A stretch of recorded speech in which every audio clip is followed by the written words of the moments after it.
여러분 오늘도 잘 견디고 계십니까? 김명준의 뉴스파이터입니다. 한 월세 세입자가요, 집주인에게서 받은 문자가 최근에 화제입니다. 요새 지인 방문이 늘고 있네요. 한 명 방문할 때마다 월세 3,000원씩 추가요? 어머, 이제 그 집 놀러 갈 땐 두루마리 휴지 대신에 봉투에 3,000원 넣어서 가야 되나요? 세상이 아무리 각박해지고 있다지만 그래도 이건 아니죠. 사람의 발자국이 돈으로 계산되다뇨. 제가 그 세입자라면 집주인에게 이런 답장을 하겠습니다. 집주인님, 친해지고 싶어요. 제가 놀러 갈게요. 3,000원 안 주셔도 됩니다. 네. 8월 19일 화요일 김명준의 뉴스파이터 60초 후에 달려보겠습니다.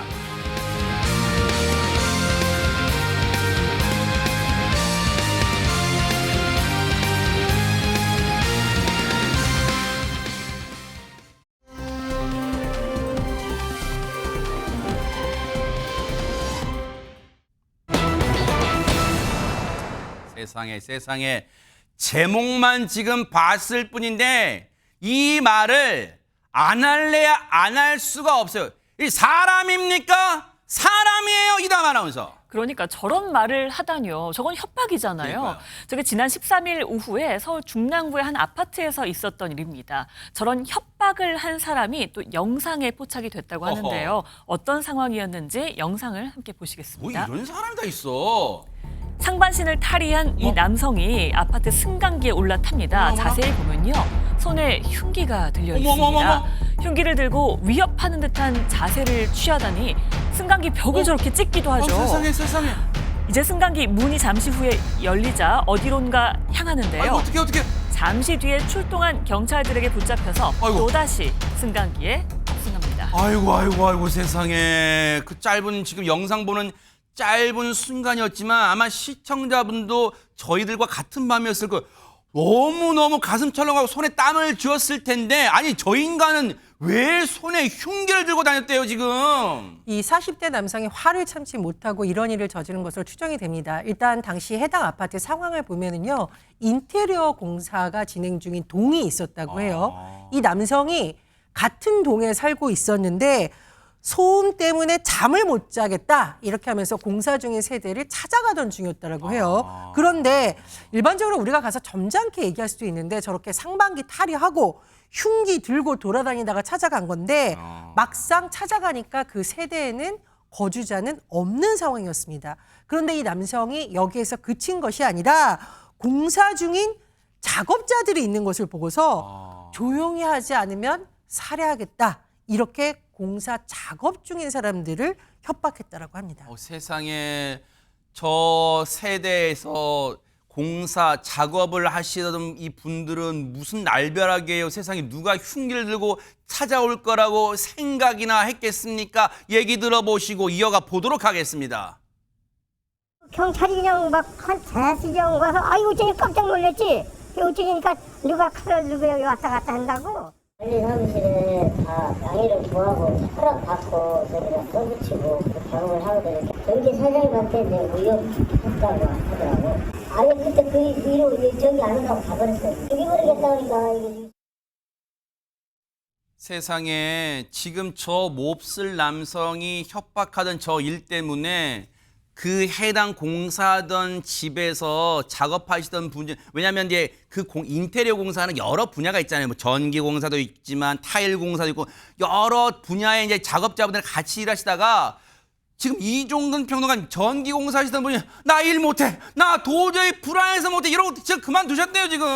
그렇죠.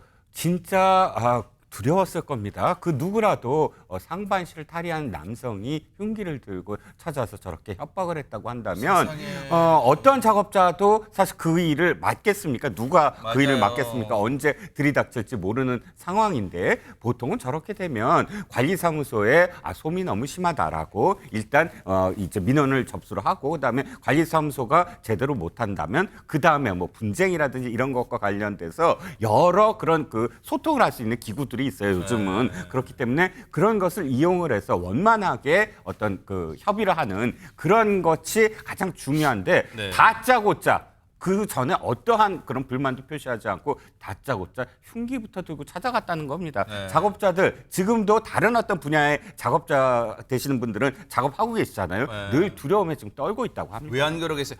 인테리어 공사 해보신 분들, 특히 이제 공동주택, 이 아파트 같은 데서 이 인테리어 공사를 맡겨보신 분들은 아시겠지만요. 또 지나다니신 분도 아시겠지만 해당 세대는 현관문 열고 하잖아요. 왜냐하면 수시로 들락날락 해야 되기 때문에 문을 열어놓는단 말이에요. 그러면 거기에 소음이 심하다 보니까 공사 소음이 심하다 보니까 만약에 저 몹쓸인간 같은 사람이 흉기 들고 왔을 때 뒤에서 공격할 수도 있다는 그런 불안감 때문에 작업이 되겠어요. 자, 이 몹쓸인간 박주임 회장님 그래서 어떻게 됐습니까? 네, 이 40대 남성에게 적용되는 혐의는 특수 협박죄일 겁니다. 왜냐하면 단순히 살해하겠다라고 협박한 게 아니라 흉기를 들었기 때문에 특수가 적용이 되는데요. 그래서 신고를 받고 출동한 경찰은 이 남성을 현행범 체포를 하고 구속영장을 신청을 했습니다. 네. 그런데 법원에서요, 이 남성에 대해서 구속영장을 기각을 했습니다. 네? 그 이유가 주거가 일정하고 도주 우려가 없다라는 이유였습니다. 아니 저런 몹쓸 짓을 했는데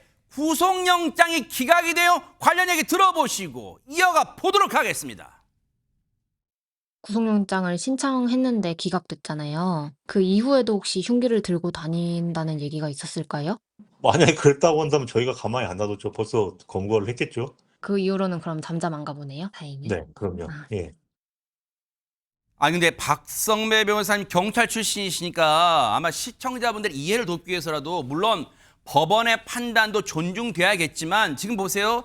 저기 작업자분들은 불안감에 지금 이제나 저제나 공사하면서 뒤를 자꾸 쳐다볼 수밖에 없을 상황이잖아요. 물론 지금 저희 제작진이 경찰과 통해서 질문을 해봤지만 혹시라도 그 이후에 영장 기각된 이후에 그 몹쓸 인간이 혹시 또다시 흉기 들고 다닌다는 걸 뭐 본 사람 신고나 있었나요 했지만 일단 없다고는 하지만 언제 또 들이닥칠지 모르는 거잖아요 또. 결국 40대 남성은 석방됐지만 아직 인테리어 공사를 진행 중인 작업자들 흉기 피습을 당할 수 있다는 불안감에 시달리고 있다고 합니다. 이에 따라 경찰, 거주자 등 피해자들에게는 안전 조치를 취하고 이 40대 남성에게는 강력 권고를 했다고 설명하는데 아직까지는 또다시 협박하는 일이 없다고 합니다.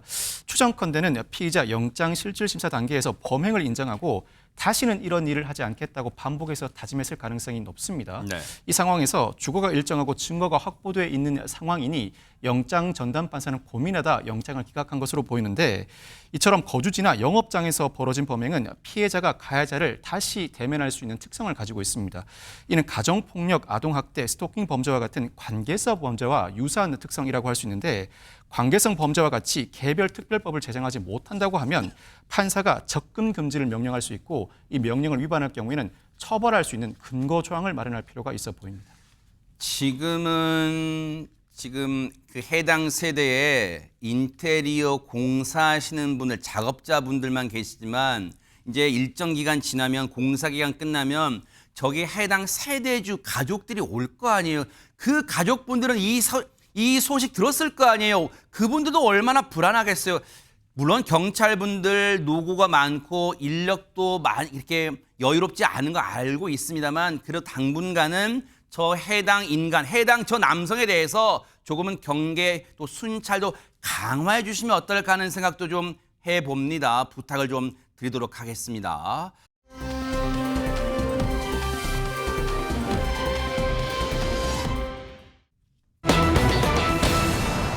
우리 바꿔볼게요. 어머 대박 사건 오랜만에 듣는 골드 퍼플 금보라 씨 얘기가 나왔는데 근데 이담 아나운서 앞에 할 말은 하고 산다. 이게 왜 붙은 거예요?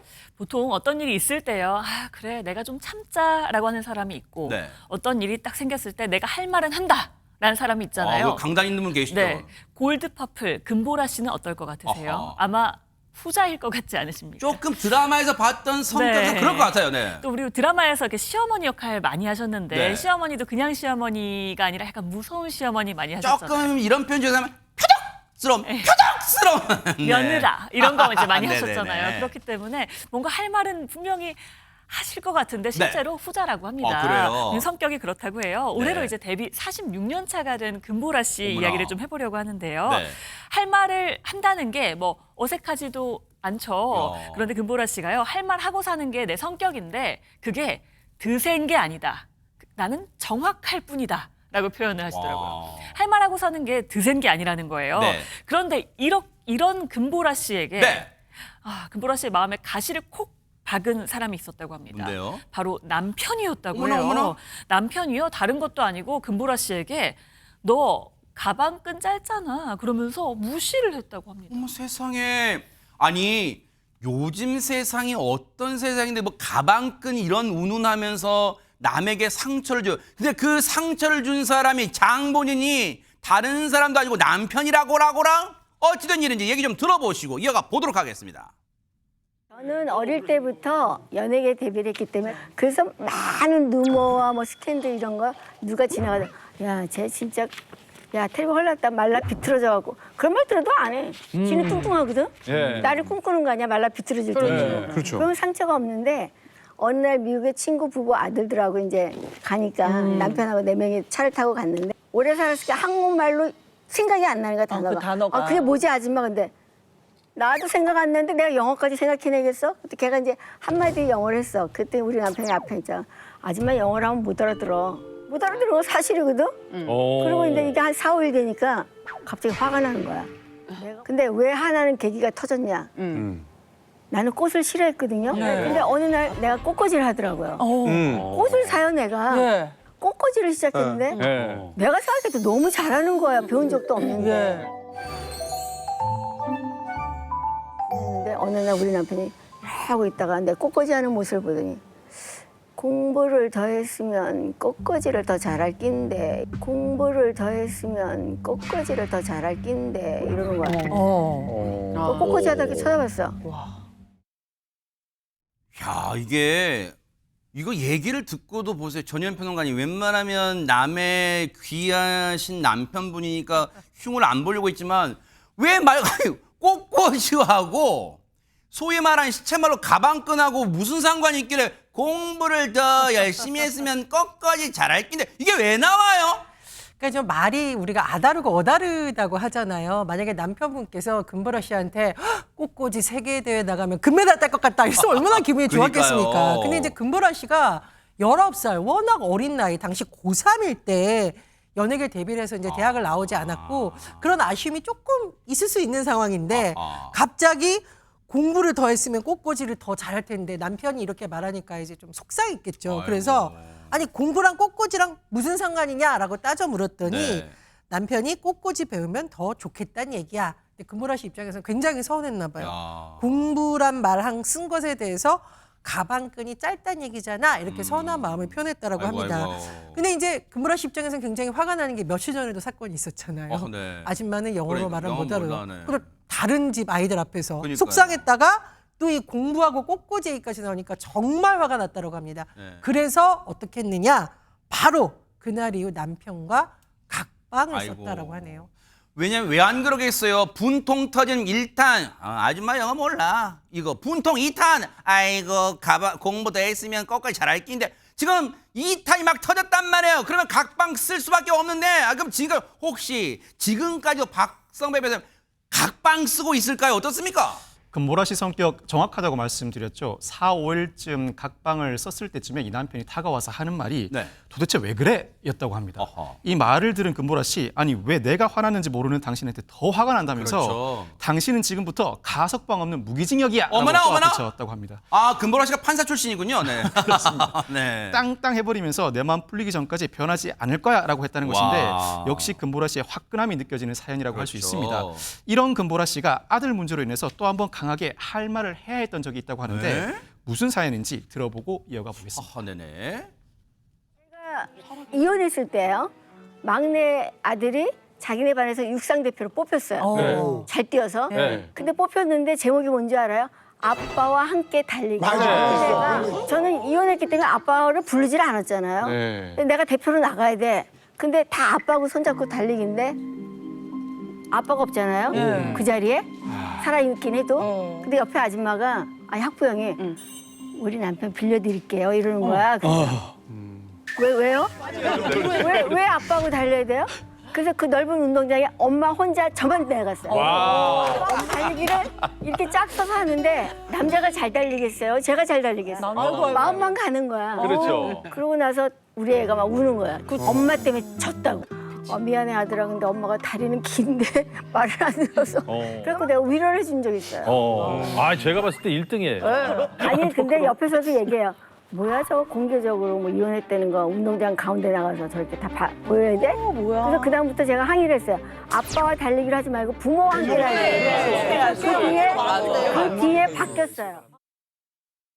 정말 할 말은 한 달 넘어서 정확하게 짚은 거잖아요. 왜 하필 아빠와 달리기요? 부모와 함께 달리기를 하면 되잖아요. 지금의 요즘 이 사회생활을 반영하면. 그런데 이종근 평론가님, 옛날에 굳세어라 금수나가 있지 아니라 굳세어라 금보라네. 진짜 대박 사건이네 진짜. 그렇죠. 이 문제를 공식적으로 제기를 하고 학교의 부당한 그런 그 처사를 완전히 바꿔버렸습니다. 그런데 이렇게 그 강한 그런 그 이미지 사실은 집안에서도 똑같다고 합니다. 야, 우리 제작진이 사진 잘 골랐네. 항의하는 듯한 사진 잘 골랐어 아까. 네. 네.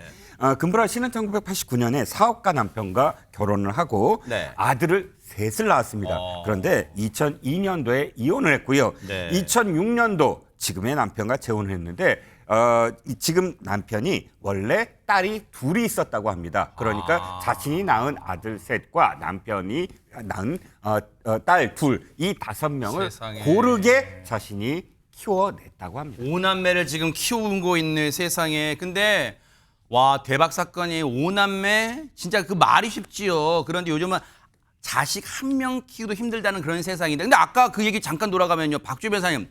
물론 그때 당시에 운동회 때 이 옆에 계셨던 학부모는 정말 좋은 뜻으로 제 남편 빌려드릴게 했겠지만 정말 그거는 정말 지금 생각해봐도 와, 막 분통 터질 만한 일이었겠어요 진짜. 네, 지금은 이혼이 사실은 별거 아니지만 예전에만 해도 사람들이 많이 쑥덕거렸잖아요. 그런데 금보라 씨는 자녀가 다니는 학교 학부모들이 쑥덕거려도 전혀 개의치 않았다라고 해요. 하지만 아들은 조금 힘들어했나 봐요. 아들이 금보라 씨에게 나 창피해서 학교 더 이상 못 가겠어 이런 아이고. 말을 했대요. 그래서 금보라 씨가 엄마가 이혼한 게 너가 왜 창피하냐라고 물었더니 아들은 애들이 엄마를 다 아는데 내가 학교를 어떻게 가겠냐, 학교 안 가겠다라고 하고 실제로 학교를 안 갔대요. 근데 여기서 금보라 씨 성격이 또 나옵니다. 보통의 이제 엄마들 같은 경우는 아이가 학교를 안 가겠다라고 하면 어떻게 해서라도 달래서 학교를 보내잖아요. 근데 금보라 씨는 아들아 학교 안 갈 거면 짐 싸서 나가라 이렇게 말을 했대요. 아이고. 근데 아들도 사실은 만만치 않은 성격인 것 같아요. 아들이 실제로 당시 중3이었는데 진짜 짐을 싸서 집을 나가서 질풍노도시 대박 사건. 네, 그래서 아버지 댁으로 갔다라는 겁니다. 어머나. 그래서 성인이 될 때까지 아버지 밑에서 자랐고요. 어머나. 금보라 씨와 성인이 되어서야 다시 살게 됐다라고 합니다. 여기에 대해서 금보라 씨가 뭐라고 하냐면 네. 나는 계모라고 해서 아이를 구박하지도 않고 반대로 친어머니라고 해서 무조건 감싸지도 않겠다. 나의 삶은 나의 삶, 아들의 삶은 아들의 삶이다. 이렇게 똑부러지게 밝혔습니다. 그리고 네. 그 전제가 뭐냐면 일단 내 자신이 행복해야 된다. 그런 기조를 밝혔습니다. 아니 근데 이 사연을 접하면서 이종근 평론가님, 우리 네네. 사회의 어떤 이 사회상의 변화 같은 걸 느낄 수 있는 게 저 때 당시에 이제 금보라 씨도 젊었을 때고 이제 왜냐하면 아들을 키울 때니까. 그렇죠. 예. 그때는 정말 이혼한 가정에 대해서 우리 사회가 곱지 않은 시선으로 봤나 봐요. 이제 그걸 못 견디고 아들은 그냥 뛰쳐나가고 집을. 그렇죠. 저 시기를 우리가 추산해 보면 2000년대 초일 거 아니에요. 2002년에 이혼을 하고 재혼한 게 2006년이니까 벌써 지금으로부터 한 20년 전입니다. 그런데 인식이라는 건 20년 전보다 굉장히 급격하게 달라지고 있어요. 그만큼 세대가 또 그때 당시에 10대가 20대가 되고 20대가 30대가 됐으니 네. 세상의 어떤 인식이라는 것 지금은 또 홀로 사는 것도 많고 또 그러니까 그 지금 예를 들어서 아이의 그러니까 결혼하지도 않고 아이를 낳거나 그렇죠. 또는 뭐 지금 그 왜 난자를 네. 뭐 따지해서 그렇죠. 스스로 그냥 낳는 그런 여러 가지 뭐 유형의 싱글 데디, 싱글맘도 있고 그러잖아요. 그렇죠. 여러 가지 유형의 그런 가족이 네. 생겨나고 거기에 대해서 좀 더 포용하는 어떤 사회가 되었기 때문에 네. 지금 금보라 씨의 이야기를 들으신 분들 중에 아니 그렇게 뭐 그런 얘기를 했단 말이야. 이렇게 들으시는 세대도 있을 것 같습니다. 그런데 어쨌든 금보라 씨의 연기에서의 생활이 실제 생활에서도 이어지잖아요. 할 말은 하고 사는 똑부러짐이 지금까지 어떤 가정을 지켜온 원동력, 버팀목이 된 건 아닌가 그런 생각해 봅니다. 앞으로의 활동도 응원하면서 기대해 보도록 하겠습니다.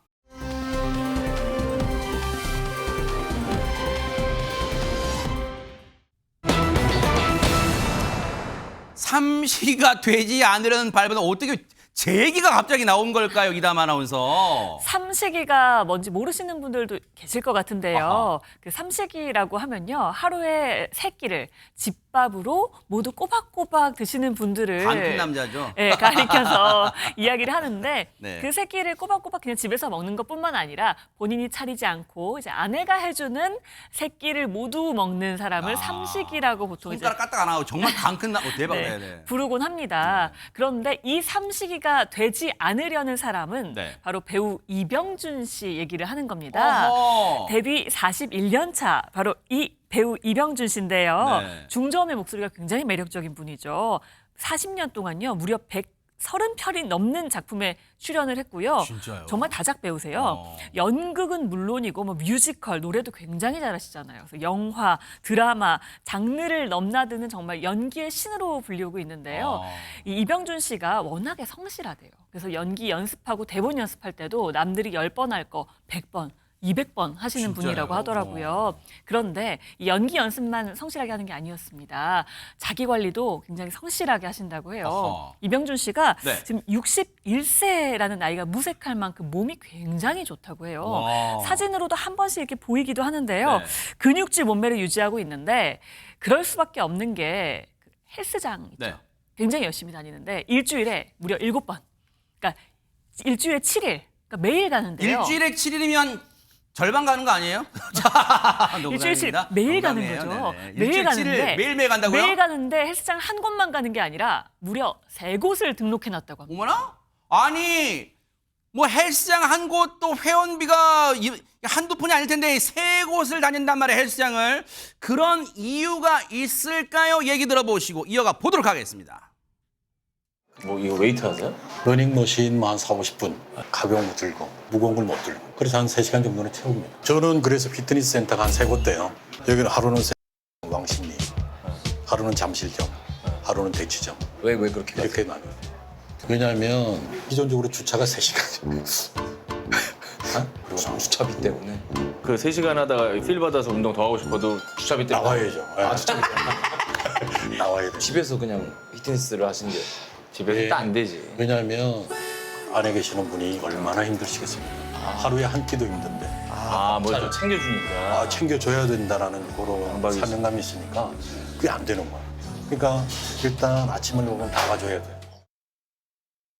아니 근데 박주희 변호사님 언뜻 들으면 참 아내분을 사랑하신다 그런 생각이 들지만 아내분이 밥 차리는 걸 얻어먹을 생각하지 말고 아내분을 위해서 밥 차리면 본인이 차리면 집에 있을 수 있잖아요. 그렇게 생각할 수도 있을 것 같아요. 네. 근데 이 TV 보시는 시청자분들 중에 혹시 삼식이를 모시고 사는 아내분들 되게 부러워하실 것 같기는 해요. 이렇게 네. 삼식이가 되지 않기 위해서 헬스장을 옮겨 다니는 이병준 씨 모습 보고 굉장히 부러우실 텐데요. 네. 근데 이병준 씨 겉으로 봤을 때는 굉장히 남성적인 풍미가 이렇게 느껴지는데 실제로는 굉장히 애처가라고 하십니다. 그래서 평소에도 아내에게 이렇게 잘 맞춰주기 위해서 많은 노력을 하시는데요. 네. 지금 방금 보셨던 영상이요. 이 촬영 장소가 곱창집이에요. 곱창 식당인데 그런데 이 이병준 씨 같은 경우는 이 촬영 전날 그리고 그 전날에도 이틀 연속 소곱창을 먹었다라고 해요.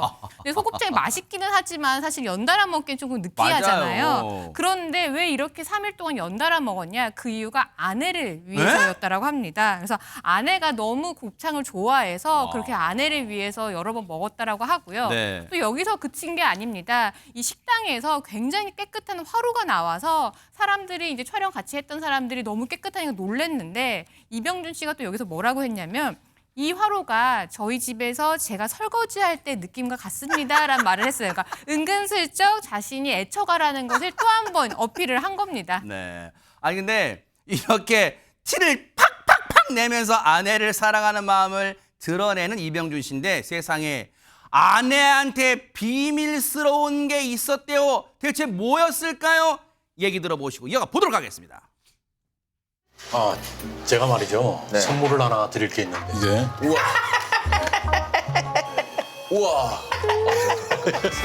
제가 아주 복고풍으로 그 고속도로 감성, 네, 그런 감성. 휴게소 감성. 네. 요게 진짜 레트로 폰트를 이렇게 따라하신 거잖아요. 사랑을 일부르는 예. 새로운 이야기.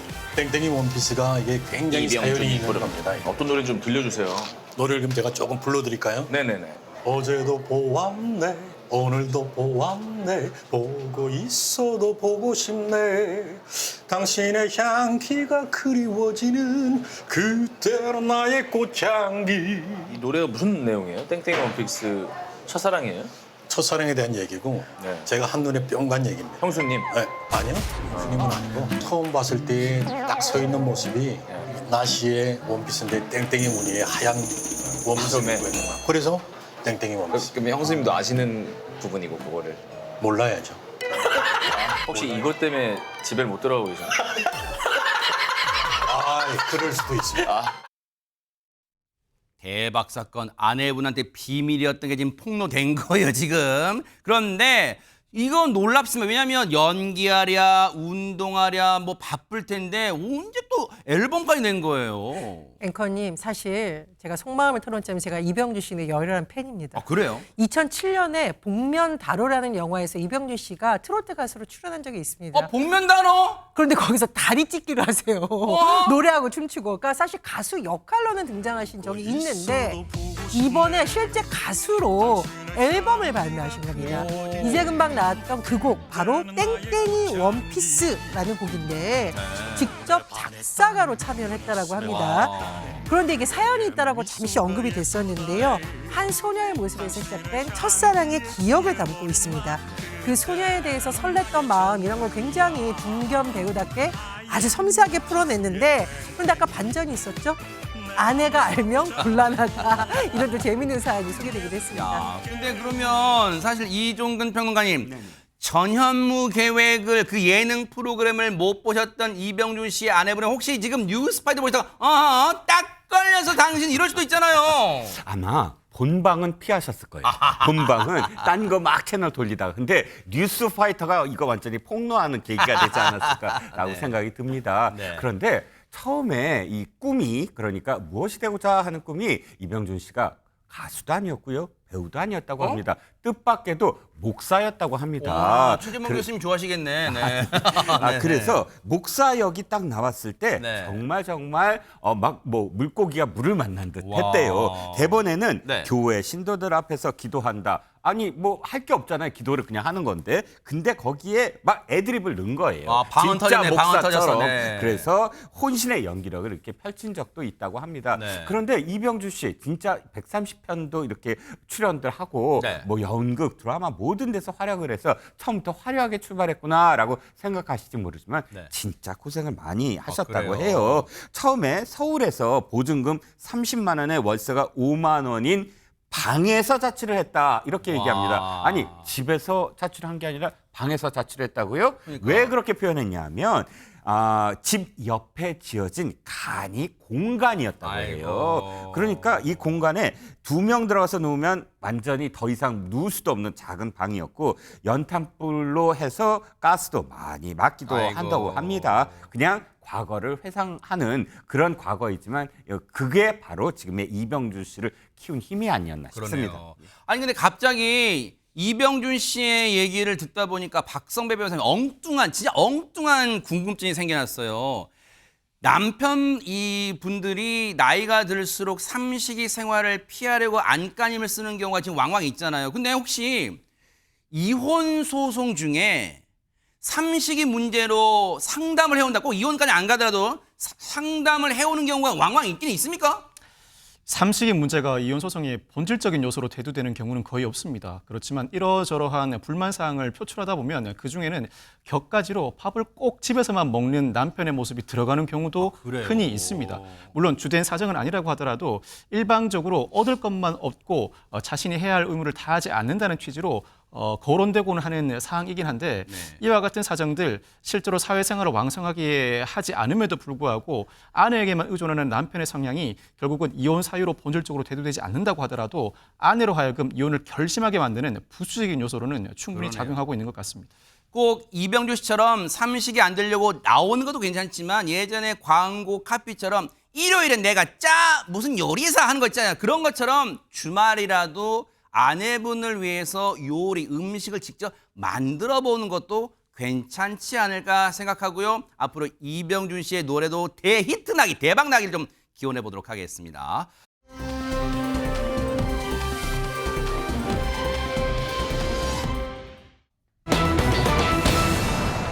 어머나.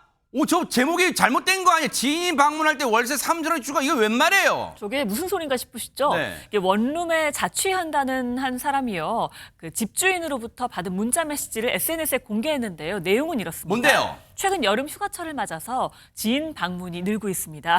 지인 방문 시 추가 인원에 대해서 1일당 3,000원씩 추가 계산하고 있습니다. 입주민께서는 지인 방문한 다음 달 월세 납부 시 방문 일수를 계산하시어 월세와 함께 납부 바랍니다. 이거 웃자고 보낸 거겠죠? 이종근 평론가님, 세상에 이거. 설마 이거 진짜 실화예요, 이게 진짜? 그런데 문제는 실화라는 데 있습니다. 어머나. 진짜로 월세 3,000원씩을 받았다고 하고요. 어머나. 근데 기가 막힌 건 3,000원의 기준이 뭐냐는 것이고요. 원래 계약할 때 이게 있었냐는 거예요. 어허. 그러니까 예를 들어서 주의를 준다거나 협조를 구한다거나 네. 거기까지는 또 이해를 하려면 할 수도 있다고 보는데 그런데 이렇게 강제적으로 3,000원을 징수하겠다. 요즘 세상에 이게 그러니까요. 가능한 일일까요? 맞아요. 자, 그래서 이 사연을 보내신 이 누리꾼의 최종 고민은 뭘까요, 전현 평론가님? 예, 첫 번째로는 억울하다입니다. 내가 이게 법적으로 맞는 것을 지금 요구받고 있는 것이냐, 아하. 돈을 내야 되냐, 이런 고민인 것이고요. 두 네. 번째는 기괴하고 소름 끼친다. 왜냐? CCTV로 혹시 우리 집에 어머나. 누가 한 명씩 방문하는지 쳐다보고 어머. 있는 거 아니야? 어. 감시당하는 느낌이 든다라는 것이고요.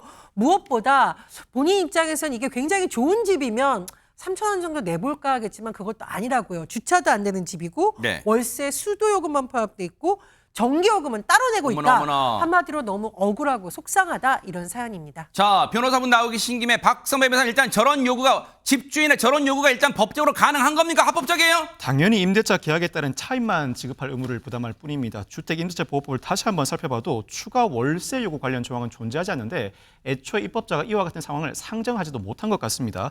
다만 이 법에 위반한 약정으로 임차인에게 불리한 것은 무효라는 조항이 존재하는데 그 입법 취지에 비춰보면 추가 월세 약정이 실제로 존재한다고 하더라도 무효로 귀결될 가능성이 높습니다.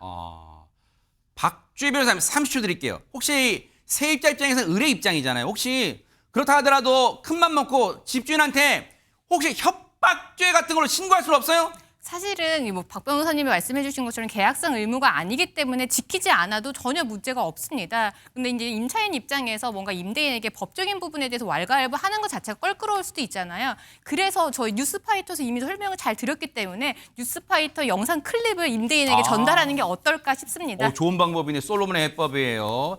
정말 누구나 태어날 때부터 갑이 아니에요. 누구나 을부터 시작하는 거잖아요. 제발 집주인 좀 마음 좀 고쳐 먹으시길 기대를 해보도록 하겠습니다.